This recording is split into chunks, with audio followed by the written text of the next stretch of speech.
ఏసునామలో flight ఎక్కుతుంది గాక. ఒక్క ఫ్లైట్ గురించి ప్రార్థన చేస్తే దేవుడు 4 ఫ్లైట్లు ఎక్కించాడు. ముగ్గురం కలిసి కూర్చొని ఆ శవం దగ్గర ప్రార్థన చేసినాం. చెవులు ఇట్లా నోరు పెట్టి ఏసునామంలో లే. ఎప్పుడైతే గట్టిగా అరిచినామో ఆమె కళ్ళు తెరవడం జరిగింది. మా ఇంట్లో ఒక ఆమె ఉంది. ఆమెకు ప్రార్థన చేస్తే ఆమె కడుపులోకి వెళ్ళి 680 రాళ్ళు బయటికి రావడం జరిగింది. ఒక్కొక్క రాయి ఇంత పెద్ద రాళ్ళు. ఏసునామలో నాకు గర్భసంచి వచ్చిన కాకని పలికిన దేవుడు నాకు గర్భసంచి ఇచ్చిండు. ఏసునామలో నాకు 2 మనవలు పుడుదురు గాక దేవుడు అట్లనే ఇచ్చిండు. ఒకరోజు ఇట్లా నడుచుకుంటా, ప్రభా నాకు 200 అయితే బాగుండని ఆయన అనుకుంటా నడుస్తున్నా. ఈడ మాట్లాడుకుంటూ నడిచిన ఆ బాబు కాళ్ళ కాడ పడినాయి.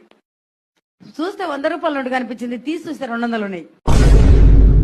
నా ఏటీఎంలో 270 రూపాయలు మాత్రం ఉన్నాయి. ప్రార్థన చేసి నాకు ఏటీఎం కార్డు పెడితే 1,64,444 రూపాయలు నా బ్యాంకులోకి వచ్చినాయి.